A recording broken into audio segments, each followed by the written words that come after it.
Bueno, buenas tardes a todos. Vamos a hablar sobre la vía subcutánea en geriatría. Esta vía fue utilizada en 1913 para hidratar a pacientes con cólera. Sin embargo, podemos hablar que fue utilizado previamente para algunos medicamentos como la morfina. Es una vía que cayó en desuso porque para el medio hospitalario se utiliza más pues, el endovenoso, y hasta 1980-90 se retomó porque empezaron a aparecer pacientes que tenían un perfil en la cual la vía venosa de pronto no era la más indicada, o que por el tiempo que íbamos a requerir esa vía endovenosa puede ser más apropiado el uso de una vía subcutánea. Entonces ese es el primer mensaje que quiero dejarles claro para la clase. Primero, puede utilizarse para algunos medicamentos. Segundo, puede ser una alternativa cuando la vía endovenosa sea desproporcionada, ya sea por la condición de salud del paciente, porque va a requerir una vía, un acceso de manera muy prolongada. Se describió su uso para tratar la deshidratación leve a moderada en pacientes que tuvieran disfagia, por ejemplo, por demencia o una obstrucción intestinal por neoplasia, o que su nivel de conciencia pues no fuera el indicado. También para administrar pues medicamentos donde un acceso venoso periférico era de difícil acceso. ¿Qué características tiene la vía subcutánea? Entonces, primero, depende de la absorción de difusión capilar, es decir, la absorción va a ser lenta, y en situaciones donde la absorción capilar va a estar alterada, por ejemplo en un edema a nivel local, va a comprimir los capilares, pues no va a tener una buena absorción, o en pacientes que tengan hematomas en ciertas zonas, pues tampoco va a ser una buena alternativa. La farmacocinética es similar a la de la medicación intramuscular, es decir, los tiempos de acción son prolongados. El pH de las sustancias que vayamos a administrar por esta vía debería ser cercano al neutro, porque las sustancias ácidas o básicas van a generar una lesión a nivel celular que a su vez precipita necrosis pues a nivel local. Las sustancias ideales son las hidrosolubles, porque las lipofílicas van a generar también irritación a nivel local. ¿Cuándo podríamos decir que está indicado? Entonces, en infecciones leves, donde la vía endovenosa no sea una opción, ya vamos a ver para cuáles antibióticos se pueden administrar.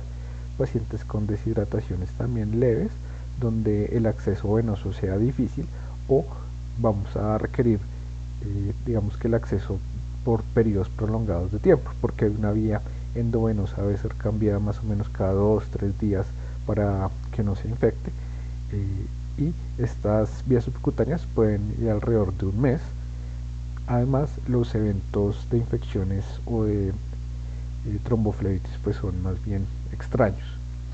Se utiliza en múltiples entornos, puede utilizarse en urgencias, hospitalización, pero pues puede ser de predilección en ambientes ambulatorios o niveles asistenciales de largo plazo. No está indicado en pacientes que estén choqueados, porque la perfusión pues a nivel del capilar va a estar muy mala. Entonces, pacientes de deshidratación severa no es una buena opción. Pacientes que vamos a reponer electrolitos, sodios, potasio, no pueden utilizarse esta vía, igual que los pacientes que se vayan a administrar nutrición parenteral, y deben tener integridad pues, de la piel para poder utilizar esta vía. Estos son los sitios de aplicación a nivel anterior o a nivel posterior, que pues son muy similares a donde uno utiliza, por ejemplo, la insulina, porque se administra de manera subcutánea. ¿Qué características tiene? Como ventaja, son de bajo costo y son muy fáciles de obtener, pues como uno no tiene que canalizar una estructura vascular como tal, sino el tejido celular subcutáneo, es decir, el tejido adiposo. Entonces eso es digamos que relativamente sencillo, es mucho más como que la administración intravenosa, puede realizarse en domicilio, hospicios, reduce pues la necesidad de hospitalizaciones en ciertos casos, y hay pocos informes de tromboflebitis o de infecciones por esta vía. ¿Qué desventajas? Pues las que mencionábamos, como depende de la absorción a nivel del capilar, los tiempos de infusión deben ser digamos que muy lentos, porque si uno lo pasa muy rápido, pues lo que va a hacer es un edema el nivel local que va a comprimir el capilar, entonces va a hacer que los medicamentos o el líquido que administremos no se absorba bien. Solo se puede infundir alrededor, pues digamos que por cada acceso sería alrededor como de 1500 mililitros, y uno podría tomar varios accesos para infundir más líquido, pero pues digamos que son eh, alrededor de 1500 a 2000, 3000. Algunos autores hablan que es lo que uno podría administrar en 24 horas. Pues puede producir edema local y, reitero, no se puede reponer sodio ni potasio por esta vía, ni nutrición, eh, y digamos que puede haber a nivel local algunas reacciones. La técnica pues es más bien sencilla. En las zonas digamos que ya mencionamos previamente, pues se hace un pellizcado a nivel de los, digamos, del tejido celular subcutáneo, no muy profundo porque si no uno toma otros planos que no quiere, y una aguja de un bajo calibre, es decir 22 a 24 en un ángulo de 45 grados, pues se incide. Se administra por gravedad o por bomba de infusión, pues los medicamentos que queramos, o digamos que las sustancias para hidratar. Es muy importante mencionar que las sustancias que vayamos a administrar deben tener un rango de osmolaridad entre 280 a 300, es decir, uno no puede colocar sustancias hipertónicas o hipotónicas. Por ejemplo, la dextrosa en agua destilada, o el agua destilada como tiene una baja osmolaridad, pues va a generar un daño a nivel local. Entonces si uno va a poner dextrosa, tocaría dextrosa en solución salina, por ejemplo. Los eventos adversos son relativamente poco frecuentes, que puede generarse un edema, por ejemplo a nivel genital por sobrecarga, a nivel local eritema, un poquito de dolor, equimosis. Es, digamos que más bien raro, pero puede ocurrir. Eventos un poco más serios como la necrosis puede ocurrir sobre todo si uno coloca sustancias que no tengan un buen perfil para esta vía. La celulitis es más bien raro. Algunos digamos que tips que hacen que o que se logre un éxito en el domicilio para estos pacientes es educar a la familia. Entonces uno debe educarlas sobre vigilar algunos eventos locales como el dolor, eritema, edema, fiebre, digamos que lo hagan todos los días. También estar revisando en qué momento pues toca rotar el sitio de aplicación, y educarlos para en qué momento se debe suspender y consultar ya, por ejemplo, el dolor intenso, que tenga una induración marcada, que presenten digamos que ya cambios inflamatorios locales que sugieren una celulitis, o que empiecen con síntomas de sobrecarga, por ejemplo, disnea de nueva aparición. Es importante educarlos que el objetivo no es normalizar los laboratorios, sino probablemente sean objetivos más realistas, es decir, más confort, más intentar evitar una vía endovenosa. Y deberíamos documentar el sitio, el volumen de administración, el fármaco y si se presentan o no eventos locales. Digamos que cuál es el paciente ideal. Entonces son pacientes que por su estado de salud, su condición de salud, que tengan fragilidad o que tengan una dependencia funcional marcada, eh, y que necesiten una vía de hidratación o una vía para colocar medicamentos de forma prolongada, que no tengan vía oral o que no se puedan canalizar, es decir, obtener un acceso venoso de forma fácil, sería el paciente ideal. Entonces podría administrar para deshidratación o para colocar medicamentos cuando el objetivo sea el manejo sintomático, intentando pues evitar canalizarlos en múltiples oportunidades a lo largo de unos pocos días, que la piel esté intacta y que la red de cuidado sea capaz de vigilar el sitio y los síntomas pues, que obliguen a cambiar el acceso o evaluar si toca tomar alguna otra conducta pues, por el médico. Esta es una pequeña reflexión de la hidratación al final de la vida. No tendería a pensar que la hidroterapia al final de la vida pues uno podría colocarlo en todos los pacientes, pero uno también debería pues llegar a pensar que el hecho de administrar líquidos puede ser algo perjudicial en algunas situaciones. Uno que espera, digamos que cuando el paciente se acerca al final de la vida, el gasto cardíaco tiende a disminuir y la perfusión tisular pues también. Entonces es esperable algún grado de deshidratación en estos pacientes. La hidratación teóricamente pues puede ser perjudicial por varias razones. Puede generar un edema periférico o una sobrecarga pulmonar, ascitis, por ejemplo si tiene un tumor, un edema a nivel del tumor, o empeorar los derrames pleurales, lo que lleva a que los síntomas pues se empeoren, y ese pues por supuesto no es nuestro objetivo. Y la deshidratación también teóricamente, o algún grado de deshidratación podría ser hasta deseable porque disminuye el dolor, sobre todo si el dolor es causado por edema o por secreciones, pues se disminuye la producción de orina. Si el paciente está con vómitos, de pronto no tiene que pasar una sonda nasogástrica, y el hecho de secar las secreciones pues también puede mejorar un poco los síntomas. Entonces digamos que tocaría evaluar muy bien a qué pacientes sí se va a indicar la hidroterapia y a cuáles no. En estas situaciones donde uno puede tener algún grado de incertidumbre, realizar un proceso de toma de decisiones compartidas con los familiares podría ser de utilidad. Uno podría hacer algunas preguntas al paciente y su familia que lo podrían orientar a uno sobre qué hacer. Por ejemplo, qué es más importante para ustedes en este momento, si les gustaría conocer algunos pros o contras de la fluidoterapia. Y pues uno llega al consenso que con base en lo que uno quiera priorizar en ese momento, pues si realmente la hidratación genera un beneficio real o no en estos pacientes. Algunos pasos que podríamos sugerir para instaurar esta hidratación sería: ¿cuál es mi objetivo terapéutico? ¿Voy a revertir una condición o mi objetivo es más confort?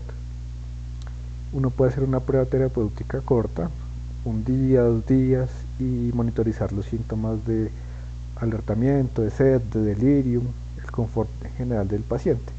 Y si llega el caso que vemos que no está ayudando, o por el contrario se ha aumentado síntomas de sobrecarga como disnea, edema, secreciones, pues uno retira el tratamiento de la hidratación y refuerza pues el cuidado a nivel local de la boca, que pues la sensación de la boca seca puede ser algo molesta. Otro tema que vale la pena mencionar es el antibiótico subcutáneo en geriatría, cuando tiene sentido pues un sentido clínico colocarlo. Cuando haya unas infecciones que no sean severas, es decir, si el paciente está choqueado por una infección, probablemente la absorción del medicamento a nivel subcutáneo va a ser muy mala. Entonces solamente digamos que cuando se haya logrado o estabilizar el paciente, o que la infección pues no sea tan severa, se podría instaurar. Aquellos pacientes pues que tengan vías de acceso endovenosas difíciles, o que uno prefiera tratar en el domicilio por las características del paciente, pues sería el contexto adecuado. Utilizando pues antibióticos que sean respaldados por la evidencia científica, no todos se pueden utilizar, y evaluando la respuesta. Si vemos que no mejora el paciente, pues deberíamos replantear ya sean los objetivos o el tratamiento del paciente. cuando no estaría indicado el antibiótico. Pues entonces en pacientes que estén choqueados porque pues no se va a absorber el antibiótico, en situaciones que deberíamos, al obtener concentraciones altas del medicamento de forma rápida, o que deberíamos monitorizar estrechamente la evolución, tal vez no sea la mejor opción, o al final de la vida.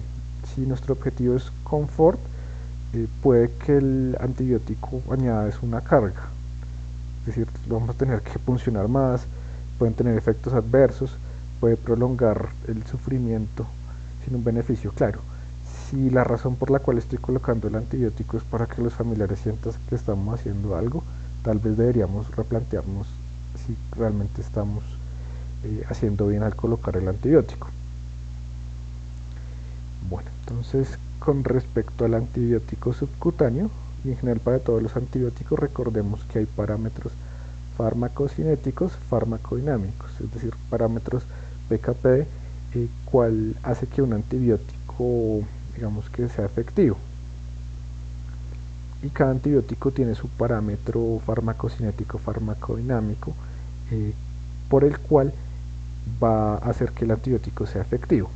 Algunos antibióticos dependen, en esta gráfica vemos la concentración versus el tiempo. Entonces algunos antibióticos van a depender, es que se alcance un pico máximo sobre la concentración inhibitoria mínima, que es lo que llamamos la concentración máxima sobre la MIC, la Cmax-MIC, o algunos dependen es que el tiempo, que la mayor parte del tiempo esté el antibiótico sobre esta concentración inhibitoria mínima, que hablamos el tiempo sobre la MIC, o otros va a depender es de una combinación de los dos, que es el área, digamos que de la curva sobre la MIC, entonces la AUC sobre MIC. Cada antibiótico va a tener un parámetro farmacocinético, farmacodinámico, PKP, y algunos son dependientes del tiempo, como las penicilinas, las cefalosporinas, los carbapenémicos. Otros dependen de la concentración máxima sobre la MIC, por ejemplo los aminoglucósidos, y otros dependen del área sobre la curva sobre la MIC. Digamos que en términos generales los que son dependientes de tiempo podrían ser utilizados, ya vamos a ver más al detalle, y los que tienen otro parámetro farmacocinético, farmacodinámico, no serían buenas opciones. Bueno, digamos que en general, los que tengan un perfil, o bueno, digamos que los antibióticos tienen un perfil farmacocinético comparable con la vía endovenosa, entonces digamos que antibióticos que sean dependientes de tiempo, como los beta-lactámicos, tienden a tener concentraciones, bueno, de tiempo sobre la MIC, digamos que mejores que otros parámetros farmacodinámicos farmacocinéticos, es decir, los que son dependientes de la concentración no son buenas opciones. Por ejemplo, la ceftriaxona subcutánea tiene muy buena disponibilidad y buena tolerancia, digamos que es uno de los medicamentos que más se ha estudiado para esta vía. El ertapenem también se ha descrito, pues este es digamos como el carbapenémico que tiene más estudios para cubrimiento de cocos gram positivos. La tecoplanina es como el que tiene más estudios. Sin embargo, pues la disponibilidad en nuestro medio es limitada. Medicamentos que por supuesto no tienen una buena biodisponibilidad sería la vancomicina o los aminoglucósidos. Otros medicamentos que digamos que por sus características no serían buenas opciones son la mayoría de antiepilépticos, la mayoría de antibióticos, el acetaminofén pues tampoco. ¿Cuáles sí digamos que podrían utilizarse? El omeprazol, para el manejo del dolor, el diclofenaco, la morfina, la dexametasona, la iosina, antieméticos como el ondansetrón o la metoclopramida pueden utilizarse. Ya mencionamos pues la ceftriaxona u otros medicamentos como la furosemida, el haloperidol, el midazolam, pues digamos que la mayoría de antipilépticos no tienen unos buenos perfil de seguridad. Hay algunos reportes sobre el uso del levetiracetam como anticonvulsivante.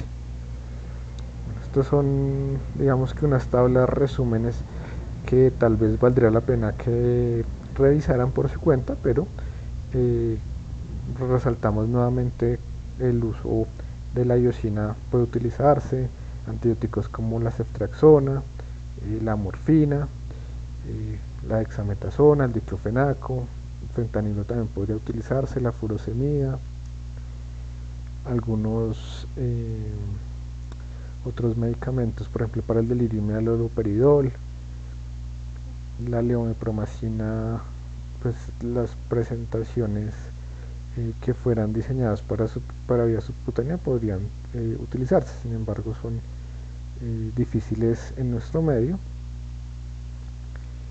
El midazolam para las convulsiones, omeprazol, otros medicamentos como el ondansetron, el tramadol tal vez podría utilizarse.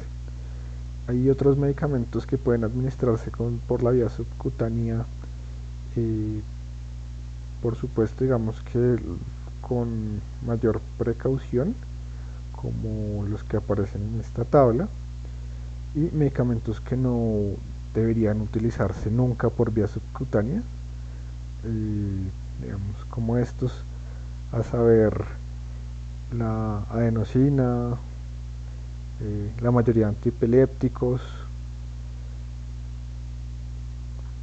Bueno, ¿cuándo deberíamos de tener la vía subcutánea?